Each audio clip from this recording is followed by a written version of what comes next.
But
yeah, we're about ready to harvest some asparagus seeds and see if we can get some of the shade house growing. They're not quite ready. They're getting there. We're just out of control with our asparagus bed here, but man, we sure ate a lot. We want to probably maybe thin that a little bit this fall and start another permaculture bed somewhere. But I'm noticing my okra, and it has been blooming like crazy. And these smaller ones don't seem to have any pods on them yet, but our bigger ones. And all of these were planted at the same time. I believe this is the Star of David. But I noticed we've got some pods that's ready to harvest. They're a little bit, they're not quite as long as I want them to be, but they're definitely nice and plump. They're still growing. We're gonna let them stay on there another few days maybe. You see our marigolds, how I've got those planted ever so far. And one thing with our okra is really bad about attracting nematodes.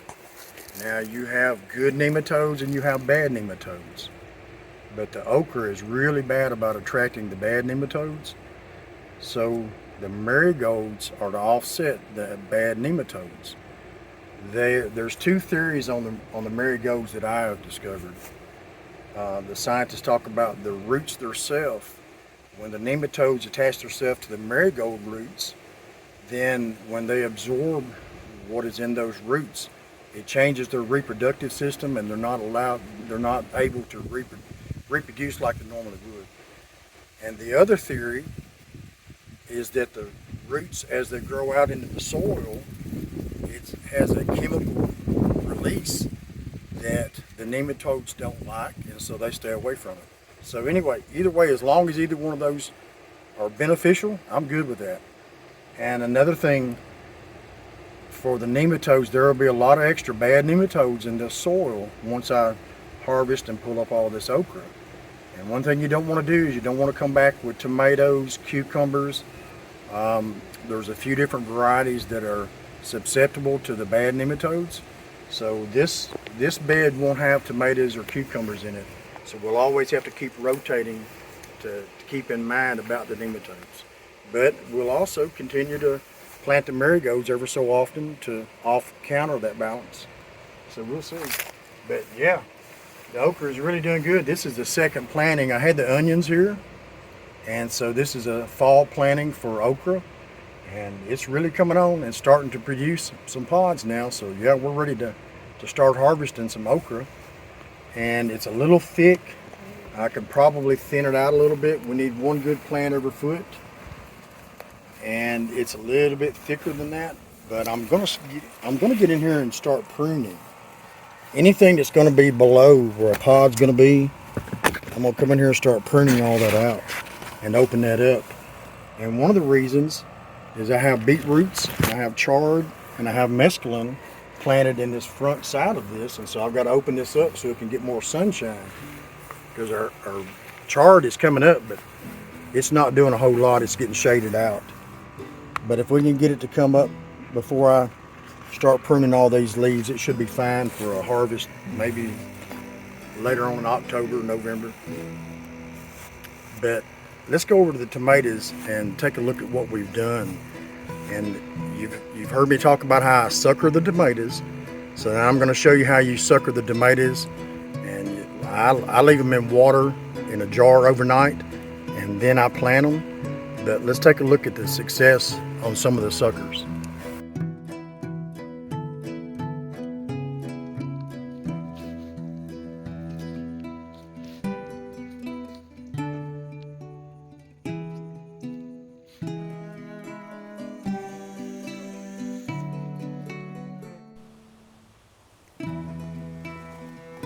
As you can see, this first planting of tomatoes, these are indeterminate, but as hot as it's been, they're just not doing very well.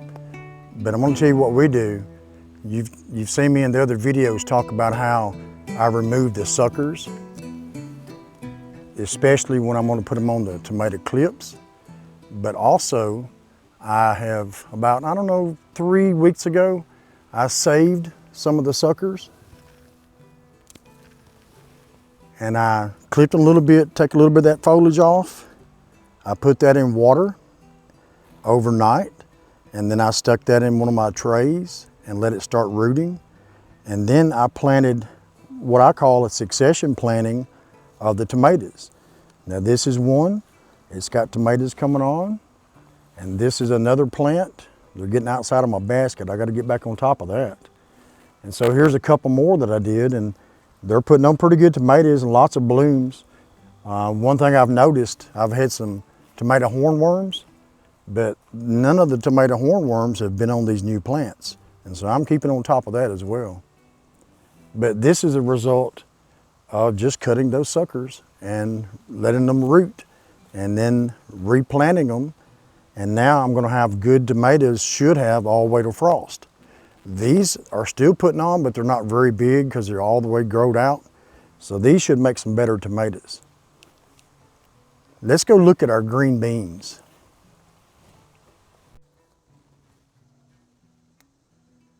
I'll say one thing, our green beans are doing well. Now, when I took everything out of these smaller containers, the first half of them I planted in these green beans, and I got a little bit of beets in there also. But I've got another succession planting from here this way that's not even, they're just now making blooms. So we're gonna have green beans for a while. And man, good old fresh green beans, cornbread, pork chops. Woo, I'm getting hungry just thinking about it, hint, hint. You can see our electroculture. We have electroculture in all of our containers. Our little antenna. Sometimes it's harder to see them, but we use electroculture on everything that we can. And let me remind you that if you visit our website, hillsmill.com, You can purchase the smaller antenna, you can purchase the orchard antenna, and also let's not forget the plant surge. I don't think I speak about it enough, but the plant surge, we've been using it now for a few months, and I can absolutely say that I can see a difference by using the plant surge. It's the magnetic field where it goes around your hose pipe. I've got a video out about it. There will also be a link in the bottom of the description of this video, and you can save 10% by using our discount code. But I'd encourage you to look into plant surge. There's lots of science behind it, and so it does work, as well as our electroculture. But yes, we've got a good mess of green beans for today. Actually, that's enough for 2 or 3 meals. But let's go over to the shade house and see what we've got going on over there. Oh gosh, there was a customer here the other day, and he was a coon hunter. And that just reminded me of some of the coon hunting stories from long time ago. I can tell you who it was and all that. But there was a preacher who was he was also a coon hunter. And we'd go visit him, and you know, you go to different areas when you're coon hunting. You don't want to hunt out one area too much. But if you know where it's like a fishing hole, if you know where that sweet spot is, where you know there's coons and the dogs can get to them, you kind of share that information between coon hunters. And so this preacher man, and the gentleman was here, he knew him. He was actually from about 60 miles from here, somewhere South Tennessee. But the preacher man, the man that I hunted with, had came up with he was always trading dogs. And his wife told him on Sundays, if anybody wanted to know where he was at, he was out dogging. So that was the day, Saturdays and Sundays, go trade dogs. But he wound up with this really good blue tick, good dog. And the preacher man, he'd been around him a few times. Preacher always had good dogs. And when I say a good dog, I'm talking about a dog that doesn't run a deer. When it opens its mouth, it's a coon that it's on its track. But preacher man was so impressed with the dog that he offered him $5,000 for that dog. And my goodness, this has been 30 years ago. I was there. I heard the man when he made the offer. But man owned the dog, no, because he liked them bragging rights. So he wouldn't sell that dog for love nor money. So it wasn't about 3 or 4 weeks later, we was out hunting, and we was down off by the river, and that old blue tick boy, he found him a coon, and he ran that coon for miles. He was an old boar coon. And we had to go around a bluff, literally climbing across the sideways of a bluff to get to the dog. And he had that coon treed, and he was out on a big sycamore that leaned out over the river. And when we got down there, true story if I ever told it, when we got down there, that dog had went halfway up that tree trying to get to that coon out here, and he fell off that tree into the river. Pa-dum. Last time you ever saw that dog. True story.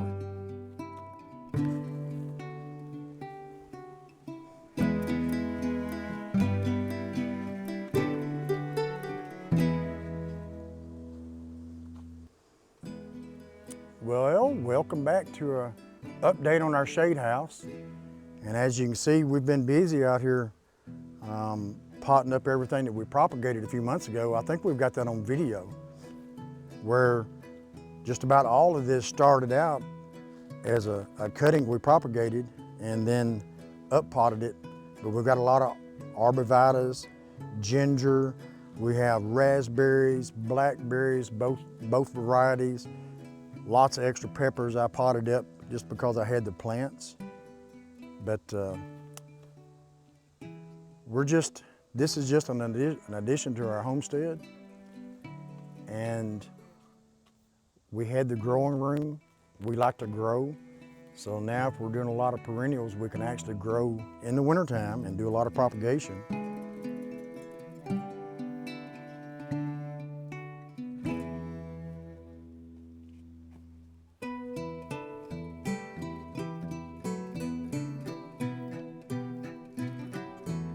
Those hostas are really doing good. I've got a couple of fig trees back here, But the purpose of those, I mean, we have some up in our orchard, but the purpose of these, we're gonna let those go ahead and die back, and then we're gonna do some propagation with those.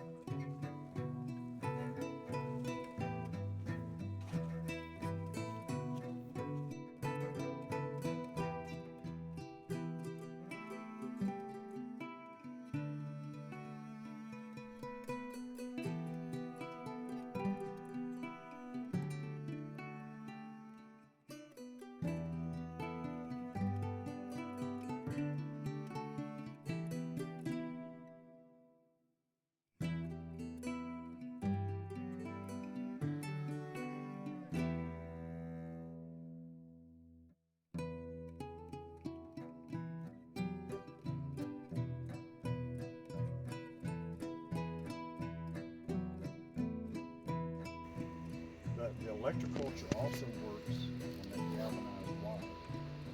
Every time there's a lightning storm, and there's a positive lightning strike, which is on top of the cloud, that is energizing that, just like the tomato baskets, the galvanized wire, it energizes anything that's touching that plant. How hard is it to keep a fence row cleaned out? Well, that's true.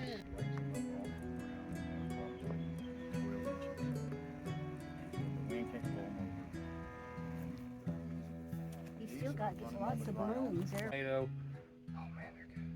They're sweet. So we have the Sweet 100 cherry tomatoes. Now, that's the best cherry tomato that I've ever tried, but that's probably a hybrid. I'm not sure it's a hybrid, but I know what you're talking about. They don't get very big, Yeah. but they're nice and meaty when you cut them open.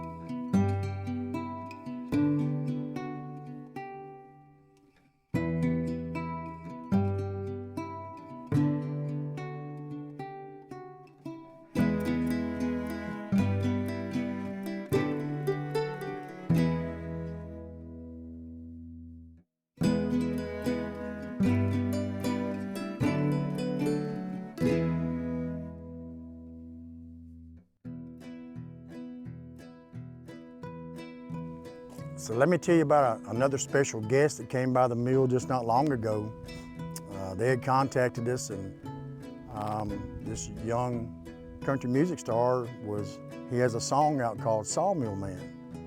And they wanted to come down and do a video for his song. And so they did. They came down and stayed a few hours and this and that, and he got a lot of video. This is coming out on September the 4th. The video is going to come out, and I'm going to post it on one of our videos so everybody can check it out. But it's a really good song, but check him out, Levi Foster. He's currently touring with Oliver Anthony. So they're out touring and doing concerts in different places. But yeah, had him sawing and doing all kinds of stuff. So you're going to see the video, and we'll post it, and y'all will be able to check that out.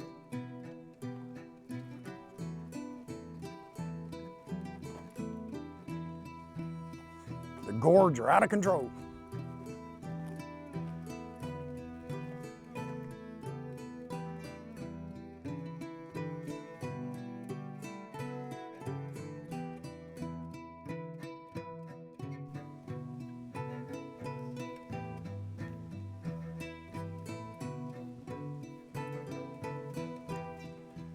So I had some extra gourd seeds, so I just threw those in a pot, and those things have really taken off.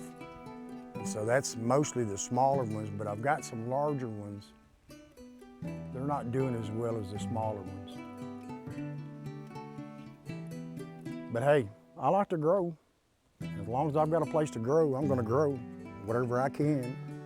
There's no benefit for these gourds absolutely other than, you know, the aesthetics of the Halloween season coming up. It's about that time. I've already seen that in the stores. But we wanted to give you an update about what's going on around here at the mill. We've been busy. We haven't put out a video in the last couple of weeks or so, but we have really been busy around here. And we've got that video coming out that we're going to share with you on September the 4th. And we sure appreciate you spending a little time with us today. And make sure and visit our website, hillsmill.com. You can purchase our Electroculture orchard antenna. You can purchase our Electroculture garden antenna. And you can also purchase the Plant Surge, and we'll have links in the bottom of the description of this video. And we really appreciate your support. Everyone that's made an order, we really appreciate you. And we're gonna see you very soon on the next video. Thank you for watching. I've been working at the sawmill since I was 8 years old. I carried water to my daddy, God rest his soul. I keep rolling them logs, 'cause that's all I'll ever know. I get that old saw turned every morning at 5. I keep that steam engine burning, chonking wood in the fire. That 40-inch blade spitting chips nearly 10 foot high. There's splinters in my hands and sawdust in my shirt. At the end of the day, my old dog sure do hurt. I keep stacking that lumber till they put me under the dirt. I ain't fit for chopping cotton, I ain't made for hauling hay. I don't wanna drive no fence post to dig a dead man's grave. You won't catch me in a coal mine or find me milking cows. It's a hard life I'm living, Lord, but I ain't quitting now, 'cause I've been working at the sawmill since I was 8 years old. I keep rolling them logs, 'cause that's all I'll ever know. Roll it.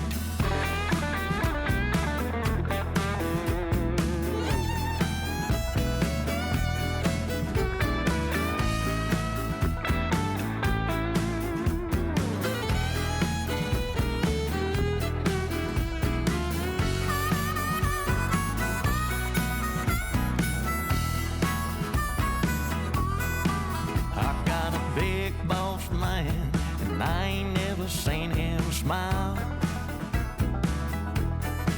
He's got it made in the shade, sitting by the old log pile. Maybe he's mad, 'cause he probably ain't been laid in a while. I got a woman at home, and she's frying chicken in a pan. She love me real good, but she don't understand. She got stuck, married to a sawmill man. I ain't fit for chopping cotton, I ain't made for hauling hay. I don't wanna drive no fence post to dig a dead man's grave. You won't catch me in a coal mine or find me milking cows.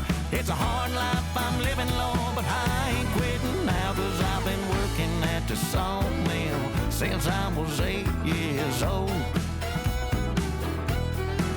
I keep rolling them logs, 'cause that's all I'll ever know.